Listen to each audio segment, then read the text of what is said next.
Right, again, thank you and welcome everybody. Thank you for joining us for our presentation today. Get ready for year end with Dynamics GP. Just need to go over a few housekeeping items like usual before we get started.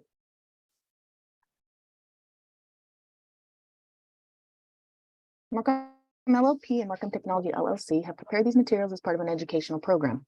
The information contained herein is of a general nature and is not intended to address the circumstances of any particular individual, entity, or case. While every effort has been made to offer current and accurate information, errors can occur. Furthermore, laws and regulations referred to in this program may change over time and should be interpreted only in light of particular circumstances. The information presented here should not be construed as legal, tax, accounting, or valuation advice. No one should act on such information without appropriate professional advice after a thorough examination of the particular situation. During today's presentations, you can submit your questions to our presenters using the Q&A widget at the bottom of the Zoom toolbar. They will get to as many questions as they can throughout and at the end of the webinar. We will also send an email with a copy of the slides and a link to the recording to all attendees post-event. And if you would like to receive continuing professional education credits for CPAs for attending today's session, you'll need to be active in the Zoom platform for a minimum of 50 minutes and answer 3 of the 4 polling questions that will appear on your screen at random points during the presentation. Each poll will be active for about 1 minute. There are no right or wrong answers, but be sure to select an answer and click submit for tracking purposes. And for those who meet the requirements for CPE, we will be emailing your certificates tomorrow. And now I will pass it over to Buu-Linh Tran, Vice President of Financial Solutions at Marcum Technology. Thank you, Erin. And good afternoon, everyone. Happy New Year. Super excited that you all joining us today for this presentation. Our presentation today is on getting ready for year end with Dynamics GP. I'm Buu-Linh Tran. I'm a VP in our financial solutions practice here at Marcum Technology. Just a quick background. I have over 20 plus years of experience working with a number of ERP solutions. One of which is Dynamics GP. I also have a lot of experience working with Sage and TAC as well. And I've also worked with a number of FP&A solutions, including Vena and Planful. Joining us today is Troy Miner. Troy, would you like to introduce yourself? Sure, thank you. Good afternoon. My name is Troy Miner. Been with the firm for 15 years.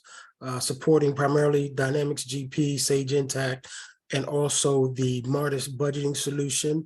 I've been a user internally at various organizations, as well as working for an organization like Marcum. As a VAR, I provide support, I do training, and of course, I participate in webinars such as this. Right. So we have a packed agenda today, a lot to cover.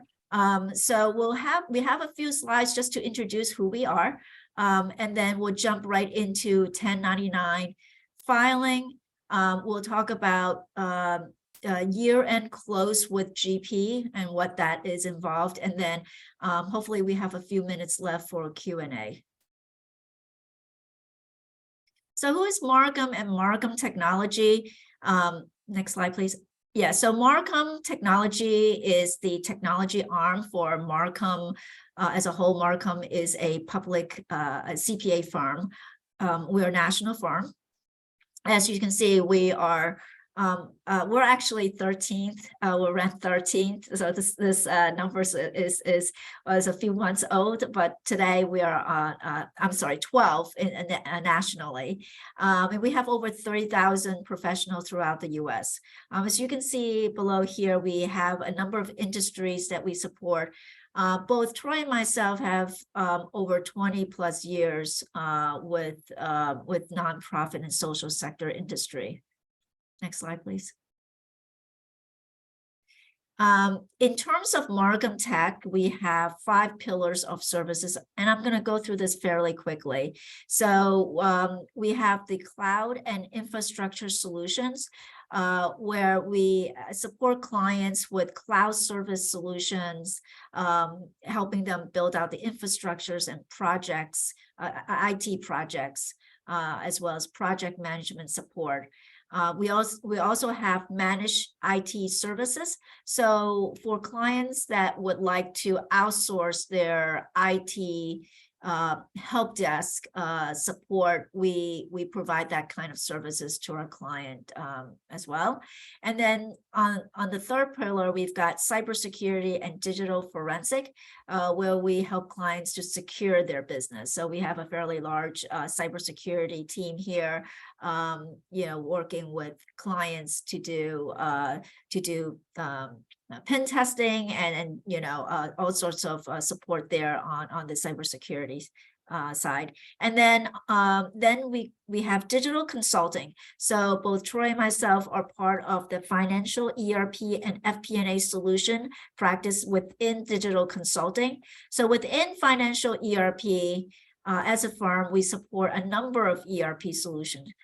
Two of which are cloud-based SaaS solutions, and they are Sage Intacct and Acumatica. We also support two Dynamics solutions. There are Dynamics GP, which is what we're talking about today, as well as Dynamics SL. On the FP&A and budgeting, we support Planful, Vena, as well as Martis. Within digital consulting, we also support a number of other services, including robotic process automation, RPA, leveraging UiPath. And finally, we've got the strategic consulting, where we help clients evaluate back office operations to help them streamline the back office operations, leveraging technology to improve the back office accounting operations. So, and that's part of our strategic consulting. Next slide, please. So I'm going to hand this rest of the presentation over to Troy.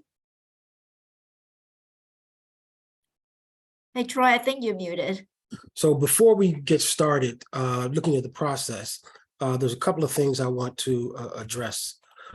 So the first thing is the slide here is the Dynamics GP roadmap. So typically, when we get new clients, new support clients, clients who have GP issues, many times they want to talk about what's going to happen with Dynamics GP, because there's always been some chatter that GP is going away. So what we're looking at on the screen now is the Dynamics GP versions governed by what's called the fixed and modern lifecycle. The thing that I wanted to highlight here is that if you're on what's called Dynamics GP, you're pretty much guaranteed support at least through 2028, right? So it's not like GP is going away tomorrow. In spite of what anybody says, GP is not getting ready to go away. So a couple other things to note is if you're in one of these earlier versions, you may want to seriously consider an upgrade.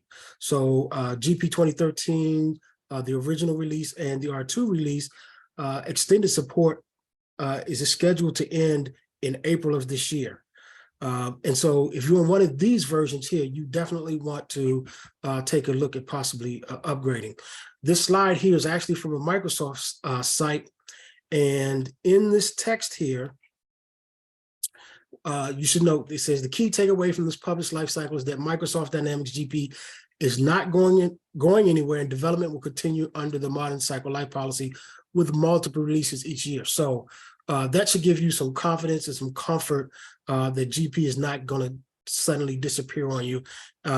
Now, I know that there are some clients who may be on one of the earlier versions of GP who figure, why mess with it if it's working fine, or we may be considering moving on to another system.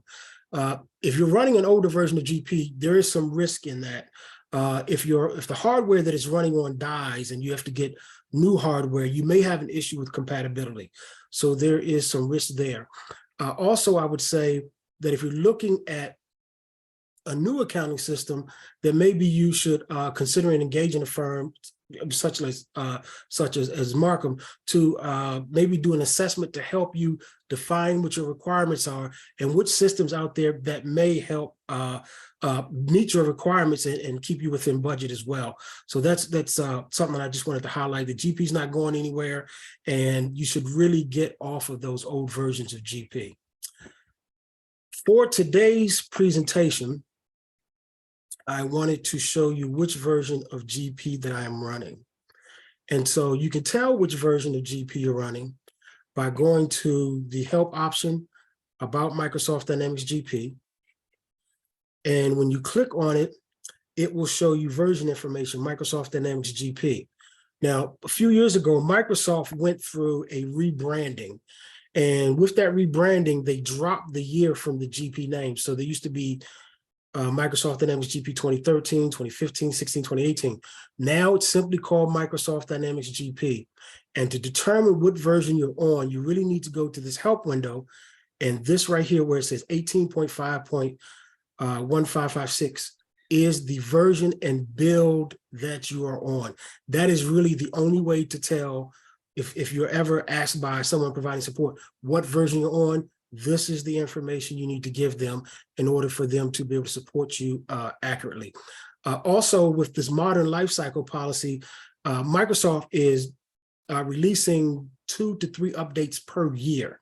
And so in 2023, you may see this will go to 18.6, and then there may be a couple of releases after that where they've either had some bug fixes or provided some enhanced functionality. And you'll see one of those items here today. So in case you see something different than what you have, it's primarily because of the version of GP that I am running. So let's jump right in. So for the tip and the bullets that I go through are actually contained in the PowerPoint slide, which will be sent to you after the presentation.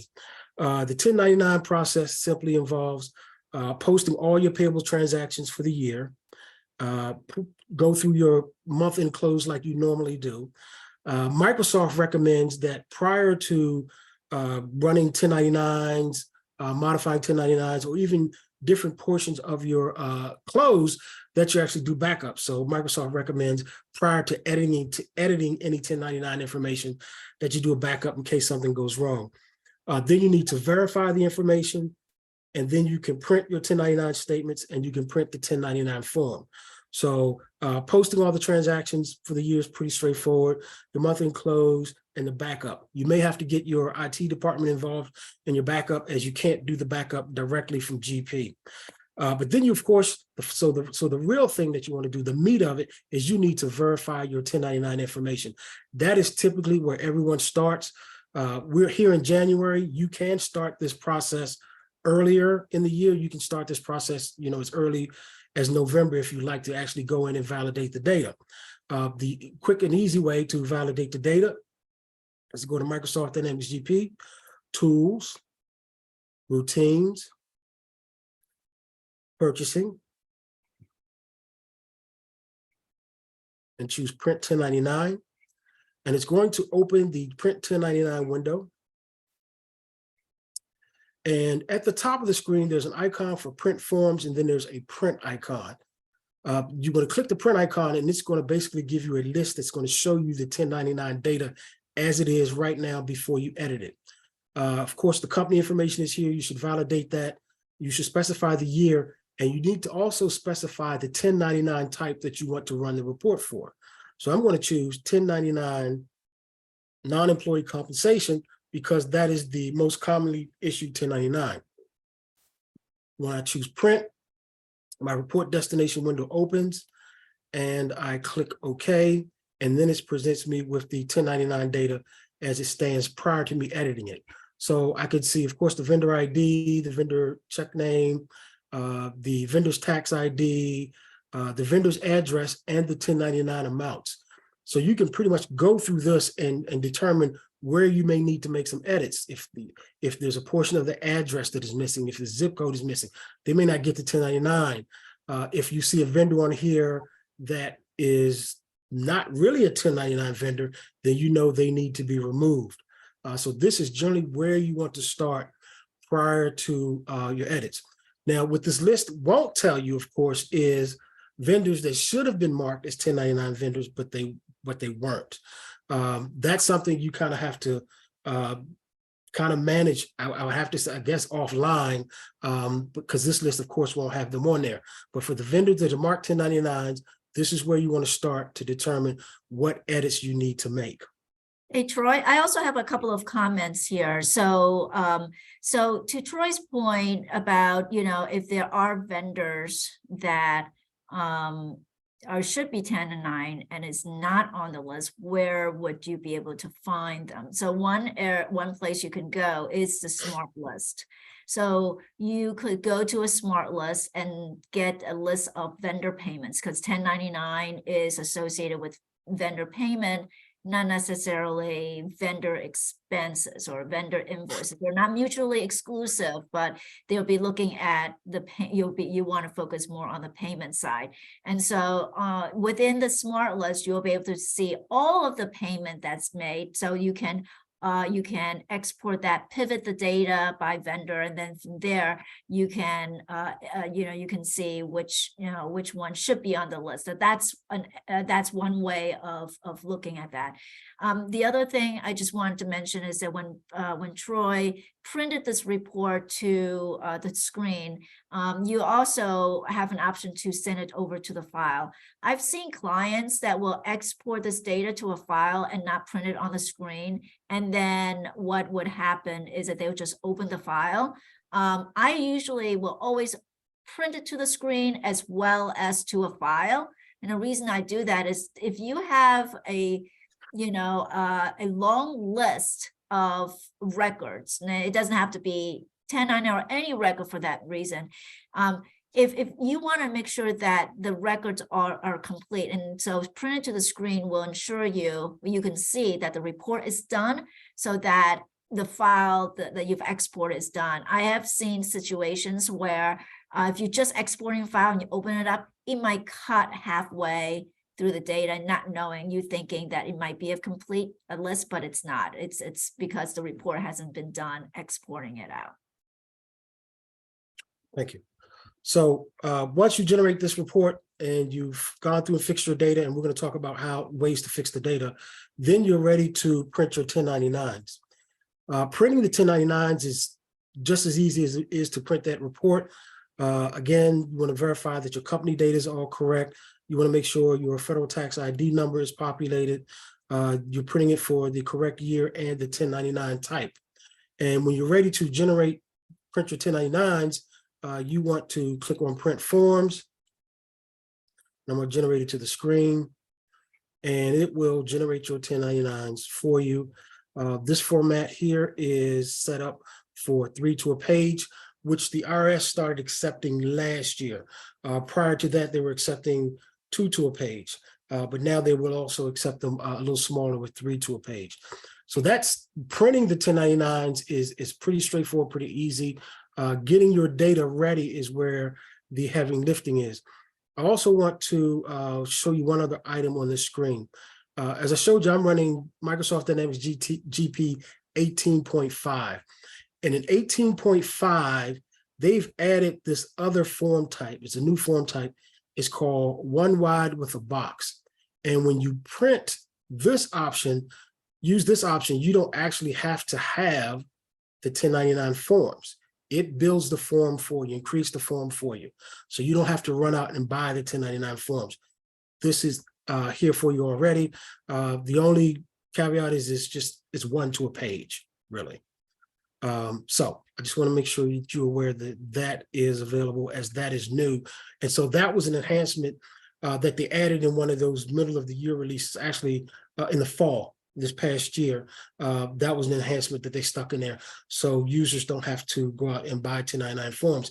That's really good for organizations that don't have to generate a lot of 1099s. You don't have to get the forms.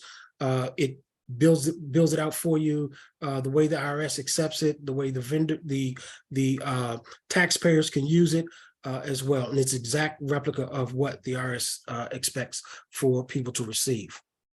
Troy, do you come across alignment issues when they print it to the form? We're getting ready to talk about that next. So let me jump to, that's actually my next slide. So you're going to have issues with 1099s. Everyone does. Typically, if you have an alignment issue, you give us a call, we'll jump online, we'll have a GoToAssist or a Zoom session with you to address your alignment issues. If you've got new printers, and now that with so many people working from home, there's been, laptops issues and all kinds of things. So we anticipate that there will be some alignment issues. If you run into issues, reach out to us and we can go in together and make the necessary adjustments to get your 1099s properly aligned. Other issues related to 1099s include there were some settings that were not correct, where vendor was marked as a 1099 vendor and should not have been, or conversely, the vendor was not marked as a 1099 vendor and they should have been. Maybe all of their payments weren't identified as 1099 payments.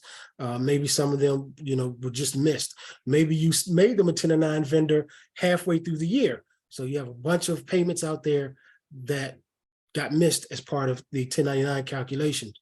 And then you need to edit those individual transactions.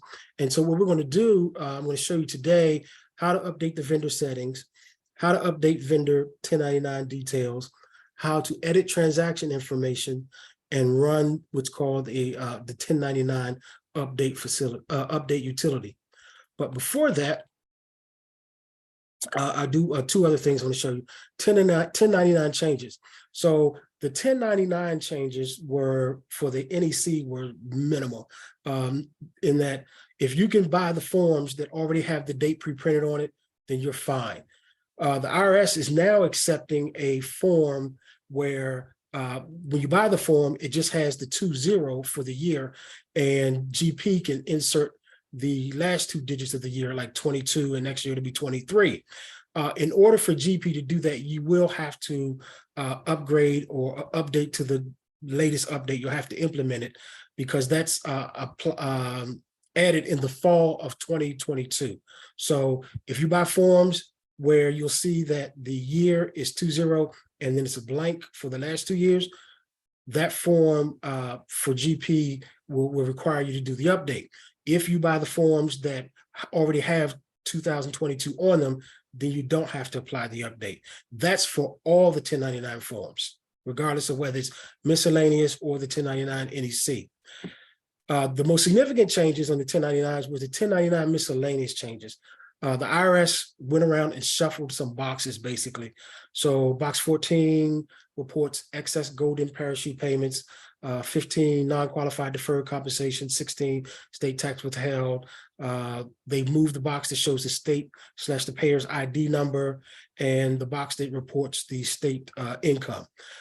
So I just want to make you aware of that. That was a significant change to that form. Most of you will be printing the 1099 NEC forms. And before we jump back into the software, I just wanted to mention 1099-prep. So a lot of clients will choose, since this is a once a year task, to farm this particular task out. It's not worth the headache, the time, the investment in time and money to actually do this in-house. So a lot of clients will look for third parties to assist them. 1099-prep.com is a Marcum product that's made available to you to actually do your 1099 processing for you. So basically, some data, the 1099 data will be uploaded, the forms will be created for you and sent out appropriately. You can find out more information by going to 1099-prep.com.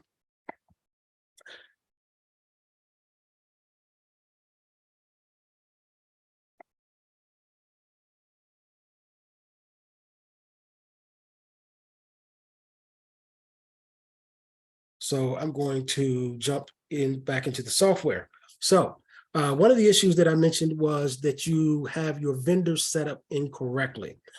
Fixing that is pretty simple. You basically need to go to the vendor record and you will identify the vendor that you need to correct. And here I'm on this vendor, Ace Travel. And I look in here and Ace Travel is marked as not being a 1099 vendor. I need to mark them as a 1099 vendor.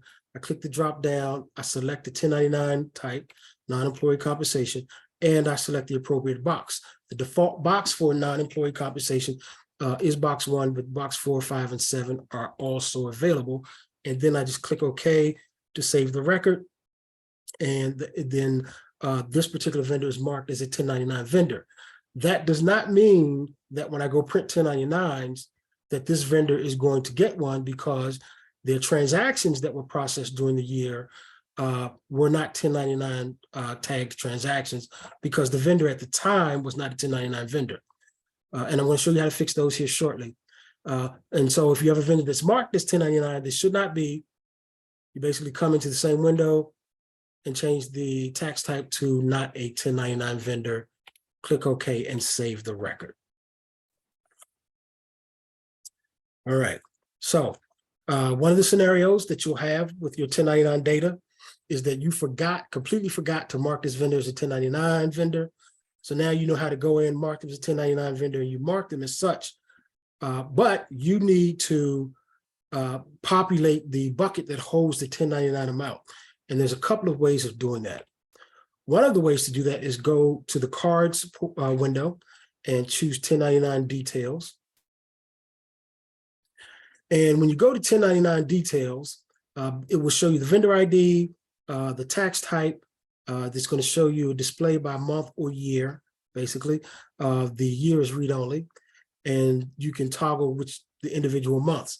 This window will allow you to populate the 1099 buckets at the top level, or at the I don't want to say gross, but at the high level, instead of being a detail, it's summary. So in this example here, this non-employee compensation for the month of April of 2027 could actually be 5 or 6 different payments. So if I want to say, okay, show also that in the month of May, there's also an additional $5,000 of payments, I can record that here as well. So at the end of the year, when I go to generate 1099s, this vendor will get a 1099 for $17,500. This is the quick and easiest way to get the 1099 data in if you forgot to mark a vendor's 1099 and you know what the amount should be. This is the easiest way to get it in there, and then you just go print the 1099s. In the case that you have transactions that were not marked as 1099s and should have been, or marked as 1099s and should not have been, if a vendor has a combination of them, there's an edit 1099 transaction information window available for you in the transactions section. So if you go to edit 1099 transactions and you select your vendor, it will show you the 1099 transactions and their current status in relation to 1099s. So these transactions here, these 4 transactions, are coded as non-employee compensation box 1, right? And we can say maybe this first one, $2,067, really was not a 1099able transaction. You can select not a 1099 transaction. So then it removes the box in the description, and it makes the 1099 amount 0. And if I go to choose process, it'll kick off the process and it will provide me an audit report. And the audit report is going to show me what the change is. So I went from a non-employee compensation to not a 1099. I'm sorry. I went from this transaction went from non-employee compensation to not a 1099 transaction. So the old amount was $2,067. The new amount is 0. When I go back to this particular window and I go to that same vendor, you'll see that now that there are only 3 records there, because that first transaction should not have been a 1099 transaction. You can reclass these transactions to not only a different 1099 type. If the vendor has transactions that were not marked as 1099s but should have, then you would select this radio button here. This is all debit transactions. So the transaction I just changed, I had changed to not a 1099, but I later discover this really should have been a 1099 transaction. I'll change it to non-employee compensation, choose process. I'll get my audit report. And now it's changed the 1099 amount from 0 to 2,067. If I go back to the same window and look at that vendor again, I'll see I have my 4 1099 transactions available. So if you need to update transactions, update 1099 information at the transaction level, this is the window you want to go to. You want to go to purchasing transactions, edit 1099 transaction information. This window, you're actually updating the vendors one by one and updating the information appropriately one by one. You use this window in the case where you don't know the exact 1099 amounts for a vendor that you failed to mark as 1099 throughout the year, and you decide, hey, everything should be 1099, you can go to this window and it will update all those transactions for that vendor to be 1099 vendors. There is an update utility that may be of assistance as well, and that's in purchasing utilities. And purchasing utilities actually will do two things at once. So we looked at making a vendor 1099 who wasn't marked as 1099, and we also took a look at how to update transactions. This update utility has the ability to do both in one step. So if I choose update vendor and 1099 transactions, I can select a vendor, and I'm going to choose Ace Travel and insert, and I want to take all of their transactions and make them non-employee compensation, right? So it's going to look at, it doesn't matter what the transaction category is now, it's going to make it non-employee compensation. When I choose process, it's going to go through, look at the vendor's transactions. It's going to make the vendor a 1099 vendor, a non-employee compensation vendor, if they're not already marked as such. And it's going to make all of their transactions 1099 transactions with a non-employee compensation. So if you have a bunch of vendors that were not marked as 1099 vendors and should have been, this window will allow you to identify the vendor, process it, mark them as a 1099 vendor, and update their transactions as 1099 transactions. That's pretty much it for running your 1099s. If you run into any issues, please feel free to reach out to us. Also, if you're thinking about farming the task out, don't forget about 1099-prep.com. We've had a lot of client success with it, and it will take this once a year task and take that off of your plate for you. I'm going to now transition over to the year-end close. So the year-end close process, I'm going to talk about closing receivables, payables, fixed assets. I'm going to kind of run through inventory. We don't have clients running inventory, and then we're going to talk about the big piece of it, general ledger, which is the most critical piece of it. So what happens during the receivables close? You'll close the calendar year. It will clear finance charge for on a year to date. It will zero that out so that the finance charge beginning in 2023 is zero. It will update the amount for the finance charge from last year. So basically what it will do is take the finance charge that was there and move it to prior year or the last year. And then the current year, of course, will be zero. It closes out the receivables module. And when it does that, it does not create a transaction. The only thing it's really doing is updating some buckets for you. So if you want to know what it's actually updating, if you're in the sales module and you go to inquiry and you go to yearly summary,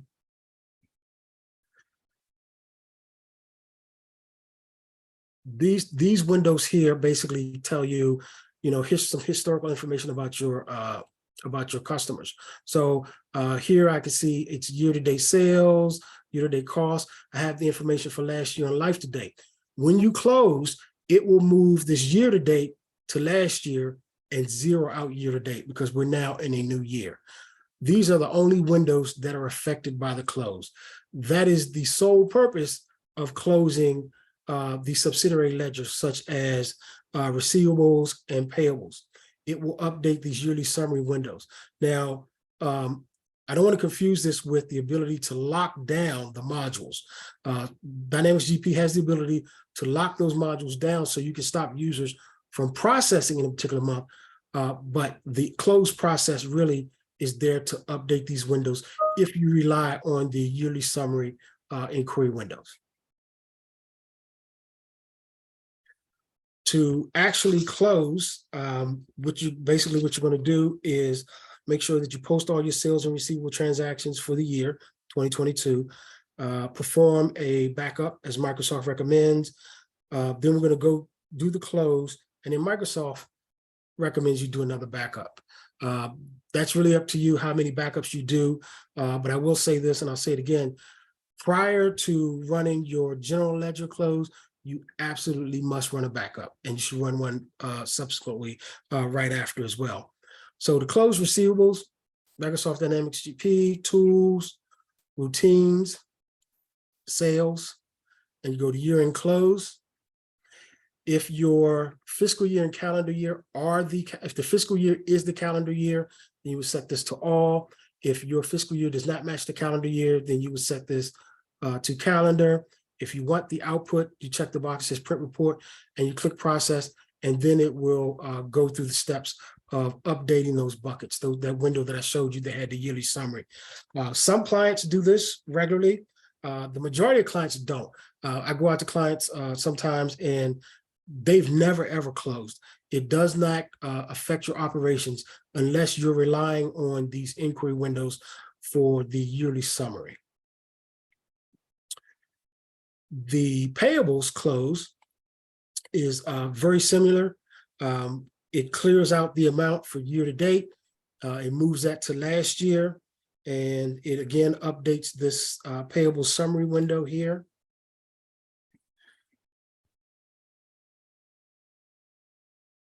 And let me pull up well, that's not the one I want, I'm sorry. Yeah, because they changed this as purchasing all in one view. So it's going to update this window here. This window here looks very different than the other window. But basically what's going to happen is when you start using like this all in one view, any data that was for the year FY 2022, when you close payables, it's going to move that to last year. And then so any current year data is going to start off with 0. Just like it does on the AR side, it just updates these buckets. Again, we have clients who do not close these. I'm not recommending that you do it anyway. It's really up to you guys. And again, this does not affect whether or not you can necessarily post to those modules, because you can independently control that. And I'll show you that here before we shut down for the day, that you can actually go into the fiscal calendar and specify which modules users can actually post to. To run the close, Microsoft Dynamics GP, tools, routines, purchasing, year-end close. Again, if your fiscal year is the calendar year, you can set this to all. If not, then you set this to calendar, select the box, this is print report, and click close year. It's the exact same process as closing receivables. And Troy, you mentioned a couple of times that you highly recommend doing a backup. And I guess the reason for that, is it because if there's an issue, it's easier to restore? Correct. So if you run into an issue, and there's a bunch of things that could happen. You could make a mistake. That's one thing. Of course, it could be user error. Maybe something happens to your hardware. Maybe there's a power outage. There's lots of things that could happen. So if you have a backup, that will take you to exactly where you were before you started this process. Also, once you get towards the end of the process, if a light bulb goes off in your head and you say, you know what, I should have done A, B, and C before I did all of this, and you have these various backups, you can actually go back to wherever you want to be and pick up and continue from there. Again, if you need the backups, your IT department can help you, and if not, please feel free to reach out to us. But backups are critical. You may not have ever needed to use one before, but you will find them invaluable if you ever get into a situation that you need a backup file. And I'll tell you this, if you don't do backups, there will come a day when you will need one and you'll regret it. So the next topic I want to cover is talk about fixed asset close. A lot of our clients don't run the fixed assets, but the close and fixed assets is a little bit different than it is in the other modules. And basically, the only thing that the system is doing to close fixed assets, it's taking year-to-date depreciation and year-to-date maintenance and zeroing them out and moving them to last year. To do the close, you're going to enter all your fixed asset transactions. You're going to depreciate all your fixed assets through the end of the year. And I'm assuming that your fiscal year and calendar year are the same. Create next year's fiscal fixed asset calendar if necessary. Do a backup. Run the routine to close fixed assets. And then Microsoft recommends another backup. To run your fixed assets close, you'll go to Microsoft Dynamics Tools, Routines, Fixed Assets, Year End. And you'll have your books, your various fixed asset books here. You can select them all, or you can do them one by one. You move them over to the selected books, click continue, and it will go through and close out. And again, the only two things are happening is it's taking what was current year data and moving it to prior year. You do want, if you're running fixed assets in GP, you do want to do this really prior before you do any fixed asset processing in 2023. So if you're going to close fixed assets in GP for 2022, do it before you calculate depreciation in 2023 for the month of January. Now I'm going to talk about the inventory close. I don't have any clients that are running inventory, but I did want to mention it. So during the inventory close, the quantity sold for the year is zeroed out and moved to last year. The amount of the beginning quantity field is reset because it's really for the current year. Any summarized data for the current year is moved to history. So those are the things that happens during the close. The things you want to do prior to doing the close, of course, post all your transactions that are going to affect inventory, reconcile your quantities, do your physical count, and post any adjustments that you need to post. Make a backup, and then, of course, close the year.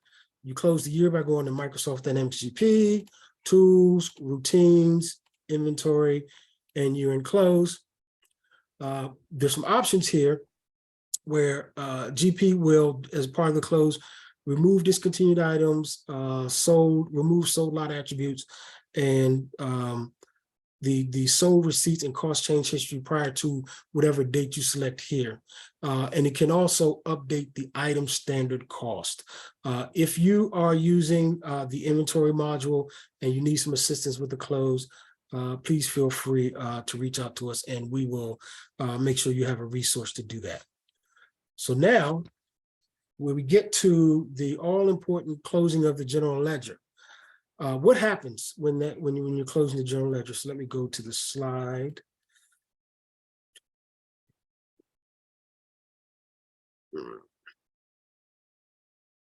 All current year, each information for each account is moved to what's called account history.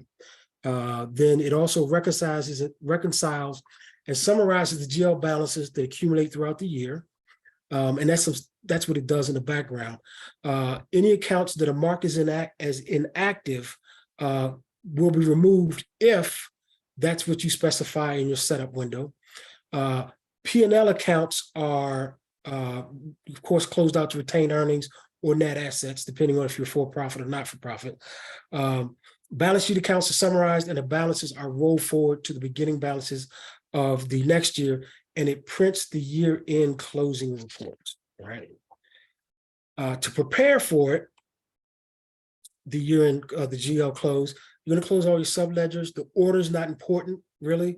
You can do inventory, receivables management, payables management, or you can do payables management first, then receivable management. It doesn't really matter. The most important thing on this window here is, of course, to do a backup. There are some things that you are going to want to do prior to actually pushing the button to do the close. Post all outstanding entries in the GL. So if you have any entries that need to be posted prior to close, make sure they all get posted. If you have recurring batches, make sure that are going to affect your close, make sure they get posted. This next item is print an account list to verify the posting type of each account. So one of the most common things that screws up a close is if you have an account that is not marked correctly or not set up correctly. And so what I mean by that is on your account card or your account record, there's two fields that are critical in making sure your data is recorded correctly: the posting type and the typical balance. So the typical balance is really going to influence how the data is displayed, whether it's going to be displayed as a positive or negative correctly or not. But this posting type here will greatly affect your close. So if you have a balance sheet account that is marked as a P&L account, instead of rolling that balance forward, it's going to close it out to retained earnings or net assets. Conversely, if you have a P&L account that's marked as a balance sheet account, it is going to, instead of closing it out at the end of the year, it's going to roll that balance forward. And at the beginning of the year, you're going to have a balance on January the 1st sitting in a P&L account when you haven't posted any transactions towards that account. Typically, this error creeps up because new accounts were added. So last year you didn't have this problem.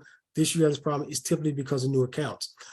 What I typically do is I use Smart List to go through to determine if I have that situation. And so if I go to Smart List and I go to the financial folder and I choose accounts. So in this which is the default Smart List, it's showing me the account number, the account description, the posting type. I can also, of course, add the typical balance if I like.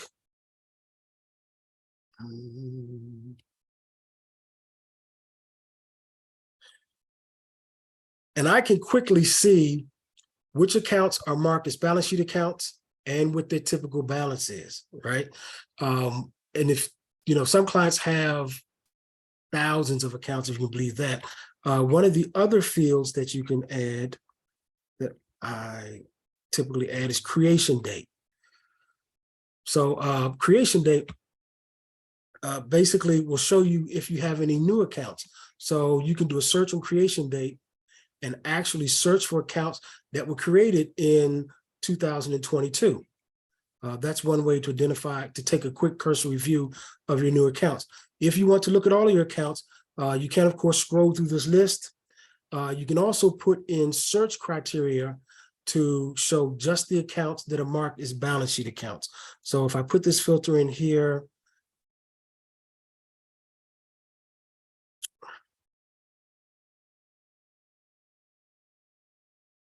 for balance sheet, if I see a P&L account listed here, then I know it's wrong, right? And then, so if I go down here and I see a P&L account somewhere, these accounts are unit accounts. But if I see a P&L account, I can actually double click on it. It will open up the account maintenance window. I can make the correction and save it and then move on to the next record. You can also take this data and drop it out into Excel if that's easier for you as well, if you want to review it in Excel.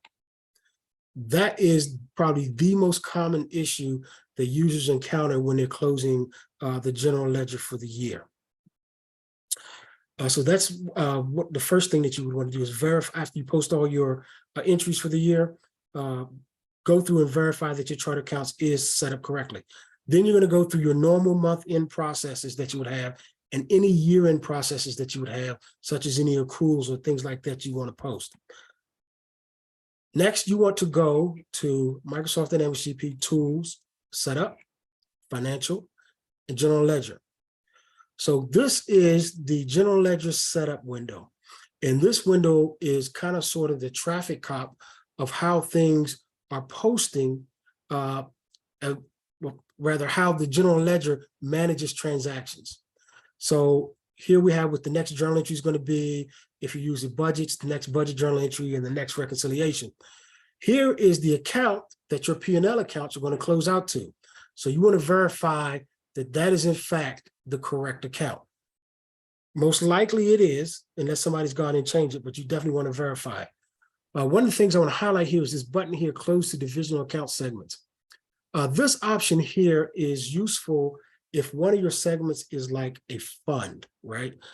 You can actually close out transactions at the fund to a particular segment based upon the fund. So if you have, so let's say you have funds 0 and the values are 01, 02, and 03 as the first segment in your accounts, and on your P&L accounts, you're using those when you're doing the coding.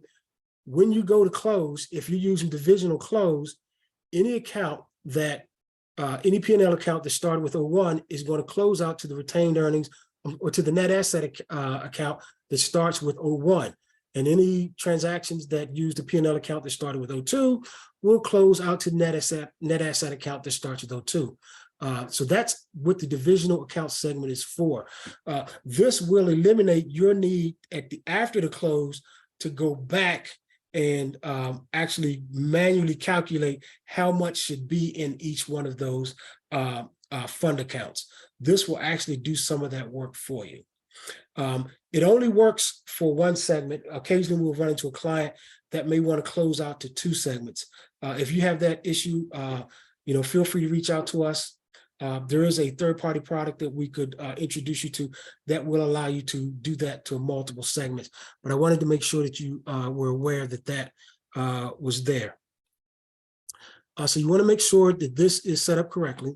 The next thing that you want to do is run a trial balance report.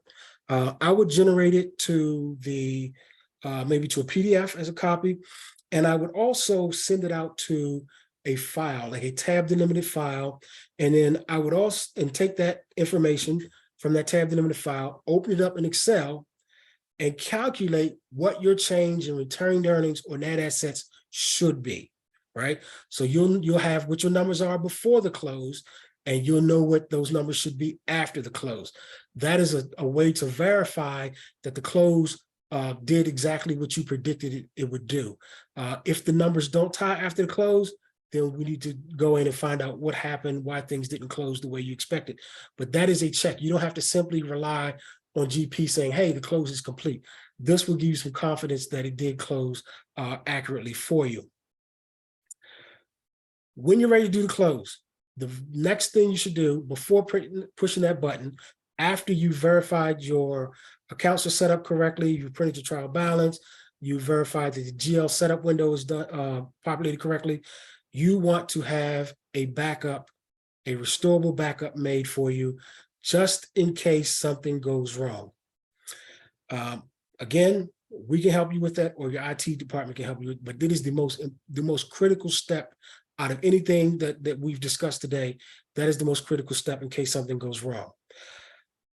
Once you have your backup and it's confirmed that you have a restorable backup, you go to Microsoft Dynamics GP, Tools, Routines, Financial, Year-End Closing. So your retained earnings account is brought over from your GL setup window. It's showing you the next starting journal entry. There are some check boxes here. Remove unused segment numbers. So if you have some account segment numbers set up that you never used, you have an option to remove them at the close time. Maintain inactive accounts. So if you have some accounts that are inactive, particularly ones that don't have activity in them, and you want to keep them, you check this box and it will keep them. Otherwise, GP will remove them. In this window here, it's going to show you a date. It's going to be the last closing date. And it's really optics. So if it's going to be whatever date here is that you have down here in your GP work date. So in this demo company, it shows my GP work date as April the 12th, 2027. So when I close this year, it's going to say I closed this particular year, April of 2027. If you want this window to reflect the last day of your fiscal year, and again, it's just optics, it doesn't affect functionality, change this date to the last date of your fiscal year prior to opening this window. And when you do the close, it will reflect your close as if you did it on the last day of the fiscal year. The next most important thing after the backup is that when you go to click the button to close the year, that you single click this button. If you double click this button, it will close 2 years. If you triple click it, it will close 3 years. So make sure you back up and single click close year. There is this option here, which a lot of people like, is reverse historical year. Microsoft introduced this a few years ago. It works well, the few times that I've used it. It will undo your fiscal year close as if you've never done it. And again, it works fine. I like backups better, but reverse it does have a utility to it where it does actually work. So I've had clients get a good ways into the next fiscal year and realize they need to post something 2 years back. So they need to open the prior year. Kind of an FYI, when you close a year in Dynamics GP, you can still post to that year and all the years after it. So it's the last closed year and any future years, you can still post to it. So if you close 2022 today, you can still post transactions to it, but you cannot post transactions to 2021. So I wanted to make that point. You do not have to wait until you have your audit to close 22. You can close 22 and still make audit adjustments or whatever adjustments you need to make in 22. And that's going to make your financial reporting better, because if you wait until March or April to close 2022, when you go to generate financials, of course, there's going to be some manual work because your beginning balances will not be correct. I wanted to emphasize that because we have so many clients that will not close the year. They'll wait until the audit. And so the reporting becomes challenging because the balance doesn't roll forward, right? The balance sheet doesn't roll forward until you do that close. So we have always recommend that after your month end close or the year end, after you've closed December, to go ahead and close the year. And when you post it, even if you post it to 2022, any account that's posted to the P&L will roll into your retained earnings or net asset. That's correct. And you don't have to do another close. It will just happen automatically behind the scenes. The one item I did want to, I had mentioned earlier, was the fiscal period. So this is the fiscal period calendar. And when you close the year, it closes all the modules for you. But throughout the year, you may, after you close, the month of January, you may want to prevent users from being able to post to the month of January. So you can actually go through in here and tick these off. Typically, you won't do all of these at once. So what may happen is you may close accounts payable first. And so if you click purchasing, then no one can post to January in accounts payable. You can still work in GL, AR, inventory, payroll, and project if you have it, but purchasing is locked down and all subsequent entries will have to go in February, or they'll have to come to you to ask you to reopen it, in which case they'll have to provide you a good reason for that. And as you go through and close each module, you select these, it just locks them down. There's no transaction. If you need to open one, you come right back to the fiscal period window and uncheck the box. One thing I just remember I failed to mention is that prior to doing your close, and you probably have already done this, you want to make sure you have the next fiscal year created already. To create a new fiscal year, you come in this window, you'll type the fiscal year, put in the fiscal year. GP will calculate the begin date and the end date based upon your prior fiscal years. You click calculate, and then it will build out the calendar for you, and you just click OK, and you're done. That is something you're going to have to do. If you don't do that, when you go try to do your close, it's going to tell you that the new fiscal year is not open. But you've probably already done that. If you have any questions about how to do that, please let us know. And I know we're running out of time, so I wanted to thank everyone for attending the webinar. We have one webinar remaining for this month, and it addresses the new lease requirement ASC 842. If you're interested in how you can better manage this new requirement, feel free to join that webinar on January 26th. So I wanted to thank everyone for joining this webinar. Hopefully this would help you as you perform your close with GP. If you have any questions, feel free to reach out to us. So thanks everyone. Have a great rest of the day. Thanks, Buu-Linh and Troy. And just a reminder that if you met the requirements for CPE, we'll be emailing those certificates out tomorrow, and you will all receive a copy of the slides and a link to the recording as well. Thank you. Bye-bye. Bye.